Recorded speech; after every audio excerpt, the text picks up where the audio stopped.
This is so wonderful. Do to others whatever you would have them do to you. Wow. Jesus continues his teaching of the disciples. He teaches the disciples how they should live.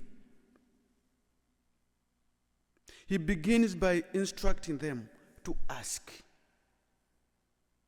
Jesus promises that if we ask, we will find what we are asking for. He continues by saying that if we ask, it will be given to us, and if we knock, the door will be opened for us. That is so powerful. Asking is not always easy for many human beings. I think you can agree with me.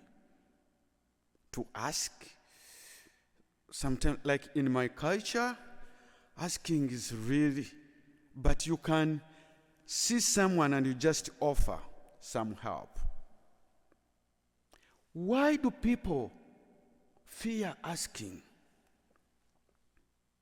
Why?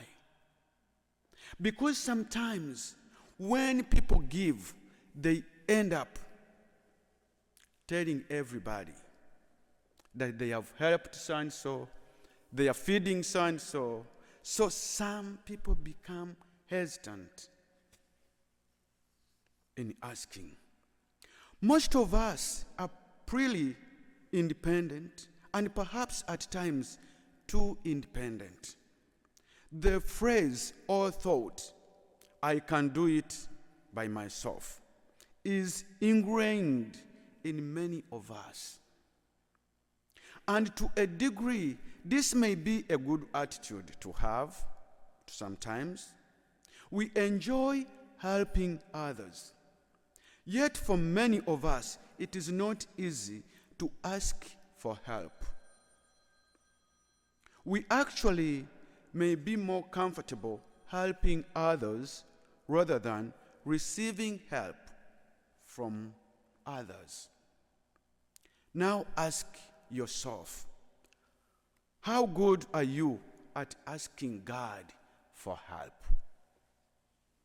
How good are you? Are you skittish about turning to God and say, "I need you to be with me right now"? Am I afraid that God will not respond to my cry or my need? Today may be a good day to ask ourselves, my dear brothers and sisters, do I trust God? Do I trust God that He loves me unconditionally? It is very easy to ask your best friend, if I need a ride. I cannot go to a stranger. I go to my friend.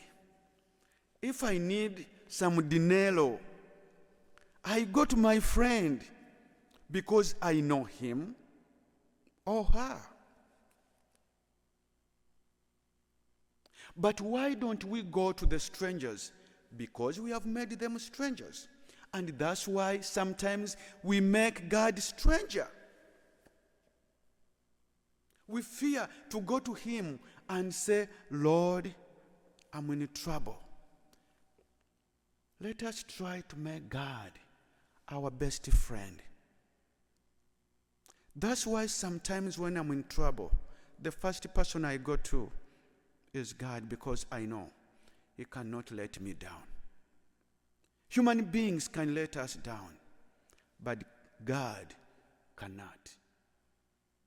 Let us make Him our buddy, our only one.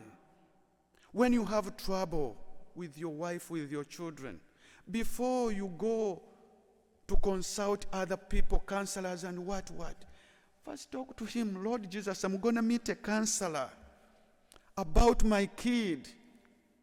Lord Jesus, take over. When you are driving to hospital, say, Lord, I'm going to hospital. Take over. I offer to you the nurses and the doctors who are gonna take care of me. Give them wisdom. Make him your friend.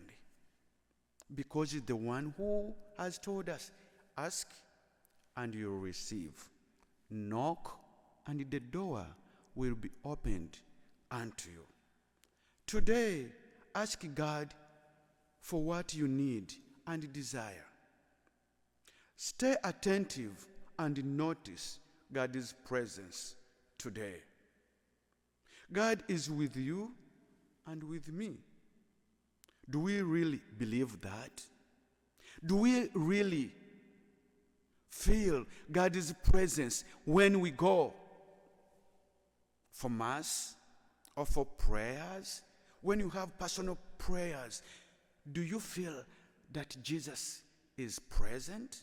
That God is in your midst?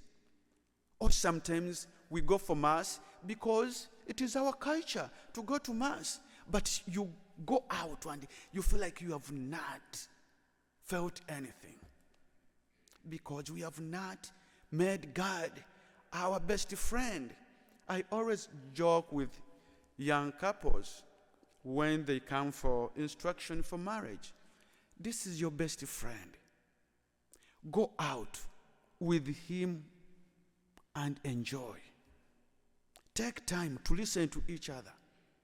And that's why sometimes you can go around the lake and you find some people who are in love, just mute. They are not talking to each other, but they are there seated looking at each other. So when you are in love with Jesus, we do have Blessed Sacrament every Wednesday. Just come and sit and smile at Jesus. It will be wonderful. It will be wonderful. When you are in love with someone, you feel like, oh, you are at the peak of the mountain. Let us make God our best friend.